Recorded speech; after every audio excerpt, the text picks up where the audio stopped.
فَإِن لَّمْ تَجِدُوا فِيهَا أَحَدًا، اگر تم نہ پاؤ فیہا احدن، فیہا ضمیر پیچھے بیت کا ذکر تھا، بیوت، کہ کسی کے گھروں میں داخل مت ہو، اس کی طرف لوٹ رہی کہ ان گھروں میں اگر تم کسی کو نہ پاؤ، فلا تدخلوہا، تو اس گھر میں تم مت داخل ہو، حتیٰ یؤذن لکم، حتیٰ کہ آپ کو اجازت دے دی جائے۔ یؤذن آذان، اذن کا معنی اجازت ہوتا ہے، حتیٰ کہ تم کو اجازت دے دی جائے۔ وَإِن قِيلَ لَكُمُ ارْجِعُوا، اور اگر تم کو کہا جائے ارجعوا، رجوع کرنا، اگر تم کو کہا جائے کہ تم لوٹ جاؤ، فارجعوا، تو لوٹ جاؤ۔ اگر تمہیں کہا جائے کہ واپس چلے جاؤ تو پھر واپس چلے جاؤ۔ هُوَ أَزْكَىٰ لَكُمْ، یہ بات تمہارے لیے زیادہ پاکیزہ بات ہے۔ ازکیٰ تزکیہ سے ہے، اسم تفضیل ہے، بہت زیادہ تزکیے کی بات ہے یہ تمہارے لیے۔ پچھلا درس آپ کو یاد ہوگا، اللہ رب العزت نے معاشرتی زندگی کے کچھ اصول بتائے۔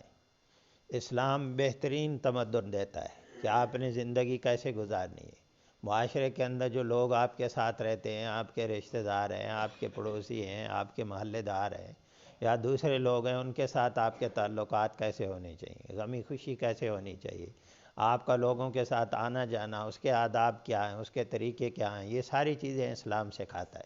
اور کہتا ہے کہ اگر اسلام کے اصولوں کے اوپر آپ عمل کریں تو معاشرے کے اندر پیار اور محبت پیدا ہوتا ہے، دوسرے لوگوں کی عزت محفوظ رہتی ہے، دوسرے لوگوں کے جان مال کا تحفظ ہوتا ہے۔ تو یہ ساری چیزیں یعنی بہترین تمدن اسلام نے دیا ہے، زندگی گزارنے کا طریقہ۔ کل کے درس میں آپ نے سنا تھا کہ کسی کے گھر میں جائیں تو پہلے اجازت لیں، اور اجازت کے جو طریقے ہیں اسلام کہتا ہے وہ طریقہ آپ ان سے حاصل کریں، اپنا پیغام دیں، سلام کریں، اور اسے پیغام دیں کہ میری طرف سے تمہارے لیے سلامتی سلامتی، میں تمہارے لیے خیر کا باعث بنوں گا، میں تمہارا خیر خواہ ہوں، میں تمہاری عزت کے ساتھ نہیں کھیلوں گا۔ تو یہ سارے پیغام دینے کے بعد اب اللہ رب العزت یہ کہہ رہے ہیں فَإِن لَّمْ تَجِدُوا فِيهَا، اگر آپ کسی گھر میں جاتے ہیں اور آپ اجازت لیتے ہیں اور آپ کو اجازت نہیں ملتی، یا گھر کے اندر کوئی بندہ نہیں ہے، اگر کوئی بندہ فار ایگزامپل سو رہا ہے،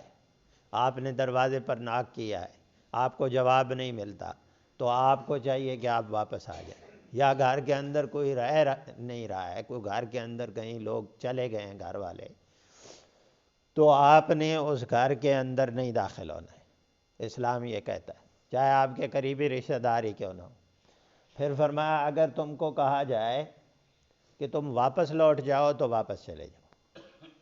ظاہر ہے کہ جو آپ کا بھائی ہے، آپ حسن ظن رکھیں اپنے بھائی کے بارے میں، آپ اچھے تاثرات، اچھے خیالات رکھیں اپنے بھائی کے، آپ اس کو کریڈٹ دیں کہ مجبوری کوئی اس کی ہوگی تبھی مجھے کہہ رہا ہے کہ آپ واپس چلے جائیں،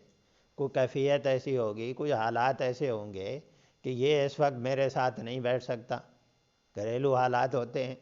تو اس ٹو میں نہیں لگنا چاہیے کہ اس کے گھر کے حالات کیسے تھے، کیوں مجھے کہا گیا کہ میں واپس چلا جاؤں، یا اس چیز کو مائنڈ بھی نہیں کرنا چاہیے، محسوس نہیں کرنا چاہیے کہ مجھے کیوں کہا ہے اس نے۔ حسن ظن اگر ہوگا تو پھر انسان ان چیزوں کو محسوس نہیں کرتا، وہ کہے گا میرا بھائی ہے، اس کی کوئی مجبوری ہوگی، اس بنیاد پر اس نے مجھے کہا ہے کہ واپس لوٹ جاؤ۔ ہم کیا کہتے ہیں، بھائی ہم گئے تھے اس کے گھر پہ،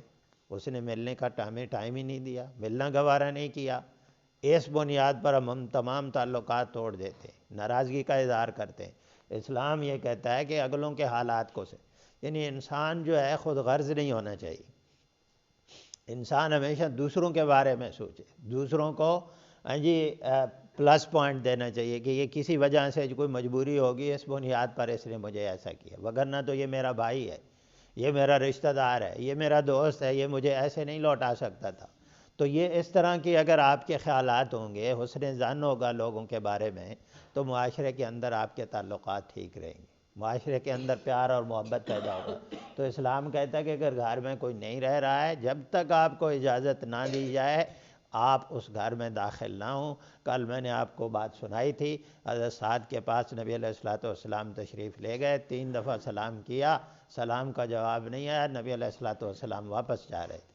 حضرت سعد پیچھے سے نکلے اور پھر بلایا نبی علیہ الصلوۃ والسلام کو. یہ سنت ہے ہمارے نبی کی. پھر اسلام کہتا ہے وہ ازکیٰ لکم، یہ بات تمہارے لیے بہت پاکیزگی کا باعث ہے. اس سے جو معاشرتی فساد پیدا ہوتا ہے وہ نہیں ہوگا، وہ معاشرتی برائیاں جو پیدا ہوتی ہیں وہ نہیں پیدا ہوں گی. اس سے زیادہ یہ پاکیزگی والی بات ہے کہ آپ کے تعلقات پاکیزہ رہیں گے، معاشرہ آپ کا پاکیزہ رہے گا، معاشرے کے اندر برائیوں کا خاتمہ ہوگا، کرائم اور جرائم کا خاتمہ ہوگا. واللہ بما تعملون علیم، اور اللہ جو تم عمل کر رہے ہو اللہ اس کو جانتے. یہ اگر انسان کا تصور آ جائے نا، بار بار اللہ تعالیٰ نے اب یہ جو احکامات دیے ہیں یہی کہا ہے، آگے بھی اللہ رب العزت یہ کہیں گے کہ اگر انسان کا یہ عقیدہ ہمارا ہے، آپ کا بھی ہے، میرا بھی ہے، سب لوگوں کا ہے کہ جو ہم عمل کرتے ہیں اللہ رب العزت اس کو جانتے ہیں، تو انسان پھر کسی کی عزت کے اوپر نگاہ نہیں ڈالتا، کسی کے بارے میں برے حسن ظن رکھتا ہے، برے تصورات، برے خیالات دوسروں کے بارے میں، کسی کی عزت کے بارے میں، کسی کی جان مال کے بارے میں، یا کسی کے ساتھ تعلقات ہیں. یہ ساری چیزیں اگر اسے پتہ ہے کہ میں اپنے رب کے لیے کر رہا ہوں، اپنے رب کو راضی کر رہا ہوں، میرے رب کا یہ حکم ہے کہ بھائی گھر میں کوئی فرد نہیں ہے آپ نہ جائیں، آپ کو کہا جائے آپ واپس چلے جائیں آپ واپس چلے جائیں. اگلے بندے کے آرام کا، اس کی پرائیویٹ لائف کا آپ نے احترام کرنا ہے، اس کے حقوق کا، یہ ساری چیزیں آپ نے خیال کرنا ہے. فرمایا جو تم کر رہے ہو، اگر آنکھوں سے خیانت کرو گے، آپ اپنے دل میں برے خیالات، برے تصورات لاؤ گے کسی کے بارے میں، سب کچھ اللہ کو علم. اور اللہ کی رضا کے لیے اگر آپ کو آپ کا بھائی کہتا ہے کہ آپ واپس چلے جاؤ، آپ واپس چلے جائیں، اللہ آپ کی اس اخلاص کو جانتا ہے، اللہ کو پتہ ہے کہ تم اللہ کی رضا کے لیے یہ کر رہے. لیس علیکم جناح، تمہارے لیے کوئی گناہ، تمہارے اوپر کوئی گناہ نہیں ہے. جناح کا معنی حرج، تمہارے اوپر کوئی حرج اور گناہ نہیں ہے. ان تدخلوا بیوتا، کہ تم داخل ہو ایسے گھروں میں غیر مسکونۃ فیہا، جس میں کسی نے سکونت نہیں رکھی ہوئی، کوئی رہائش پذیر نہیں ہے. مسکونہ سکونت سے ملتا جلتا لفظ ہے. ایسے گھروں میں تم داخل ہو جاؤ جس میں کسی نے کوئی سکونت، کوئی رہائش نہیں رکھی ہوئی ہے. اگر آپ اس میں داخل ہو جائیں تو آپ کے اوپر کوئی گناہ نہیں ہے، گھر خالی ہے، کسی نے رہائش نہیں رکھی ہوئی ہے. فیہا متاع لکم، اور وہاں آپ کا کوئی نفع ہے. متاع کا معنی نفع، وہاں تمہارا کوئی مفاد ہے، کوئی نفع ہے، کوئی ضروری کام ہے، آپ نے وہاں داخل ہونا ہے. اس گھر میں آپ داخل ہو جائیں تو اس میں کوئی حرج نہیں.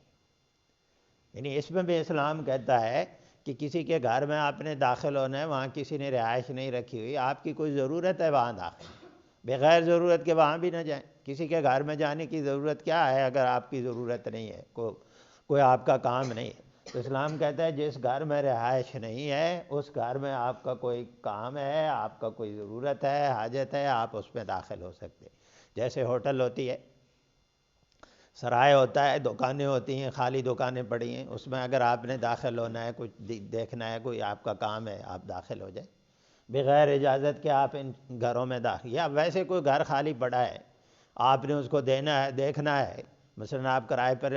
رہنا چاہتے ہیں، آپ نے مالک سے نہیں پوچھا لیکن گھر کھلا ہے، وہاں کسی کی رہائش نہیں ہے، آپ دیکھ لیں، اس میں کوئی گناہ نہیں. واللہ یعلم ما تبدون وما تکتمون، اور اللہ جانتا ہے جو تم ظاہر کرتے ہو، جو تم ظاہر کر رہتے ہو، جو تم چھپاتے ہو، یہ سب کچھ اللہ جانتا ہے. یعنی اسلام یہ کہتا ہے کہ آپ نے اپنے بھائی کے لیے کچھ کلمات آپ اپنی زبان سے کہتے ہیں. جب آپ دوسروں سے ملاقات کرتے ہیں، کسی کے گھر جاتے ہیں، تو پھر کیا کرتے ہیں؟ اپنی زبان سے کچھ کلمات کہتے ہیں، دعا سلام کرتے ہیں، کچھ محبت کا اظہار کرتے ہیں، کچھ تعلقات کا اظہار کرتے ہیں. ظاہر ہے جس کے گھر میں آدمی جاتا ہے تو کوئی گفتگو تو ہوتی ہے، کوئی رشتہ دار ہے، دوست ہے، کام کے لیے ہی جاتا ہے انسان، کچھ نہ کچھ باتیں ہوتی ہیں. اللہ رب العزت فرماتے ہیں کہ آپ کا اندر باہر ایک جیسا ہونا چاہیے. آپ جو باتیں زبان سے اگر اپنے بھائی کے لیے خیرخواہی کے جذبات آپ کا اظہار کر رہے ہیں، محبت کا اظہار کر رہے ہیں کہ میں تو آپ کا دوست ہوں، آپ سے محبت کرتا ہوں، آپ اور دل میں کچھ اور چھپایا ہوا ہے، تو فرمایا یہ اللہ رب العزت جانتا ہے. آپ کا اندر باہر ایک ایسا جیسا ہونا چاہیے. اپنے رشتہ داروں کے ساتھ، اپنے دوستوں کے ساتھ، ملنے جلنے والوں کے ساتھ، معاشرے میں رہنے والے لوگوں کے ساتھ آپ کا اندر باہر ایک جیسا ہونا چاہیے. اگر آپ اس کے ساتھ اپنی ہمدردی کا اظہار کر رہے ہیں، اور دل میں یہ ہے کہ آپ اس کی عزت سے کھیلنا چاہتے ہیں، آپ اپنی نگاہوں سے اس کے گھر میں اپنی نگاہیں دوڑا رہے ہیں، اس کی خواتین غیر محرم عورتوں کو دیکھ رہے ہیں، تو یہ خیانت ہے۔ اللہ رب العزت فرماتے ہیں آپ اپنے بھائی کے ساتھ جو خیانت کریں گے، جو دھوکہ اور فراڈ کریں گے، اللہ رب العزت سے یہ چیزیں چھپی نہیں رہ سکتی۔ تو اگر یہ چیزیں ایک مسلمان عقیدہ رکھ لے کہ بھائی اگر یہ صاحب خانہ مجھے نہیں دیکھ رہا ہے، میری حرکتوں کو نہیں نوٹ کر رہا ہے، میرے دل کی کیفیت کو نہیں جانتا، تو ایک ذات تو ہے وہ میرے دل کی کیفیت کو بھی جانتی ہے، وہ میری خیانت کو بھی جانتی ہے۔ آنکھوں سے خیانت کروں گا، دل سے کسی کے ساتھ خیانت کروں گا، دل میں کچھ اور ہے، زبان پہ کچھ اور کہہ رہا ہوں، تو یہ ساری چیزیں اس ذات سے تو چھپی نہیں رہ سکتی۔ اور پھر انسان اگر مخلص نہیں ہے نا، اندر باہر انسان کا ایک نہیں ہے۔ انسان اپنی زبان سے جتنا مرضی ہے محبت کا اظہار کرے، اپنے دوست کو پیغام دے، اپنے رشتہ داروں کو پیغام دے کہ میں آپ کے ساتھ مخلص ہوں، لیکن یہ اللہ کی طرف سے جی یہ اللہ کی مدد ہوتی ہے، اگلا بندہ خود بخود سمجھ جاتا ہے، اسے پتہ چل جاتا ہے کہ یہ اندر سے نہیں بول رہا ہے، اس کا دل گواہی دیتا ہے کہ کہیں نہ کہیں کوئی گڑبڑ ہے۔ جب انسان اندر سے بولتا ہے نا تو اگلے بندے کو خود بخود اللہ تعالیٰ اس کے دل کے اندر بھی یہ خیال ڈالتے ہیں کہ یہ آپ کا بھائی ہے، آپ کے ساتھ مخلص۔ تو اسلام یہ کہتا ہے کہ بھائی اس ذات کو سامنے رکھیں جس ذات کے لیے سب کچھ یہ آپ کر رہے ہیں۔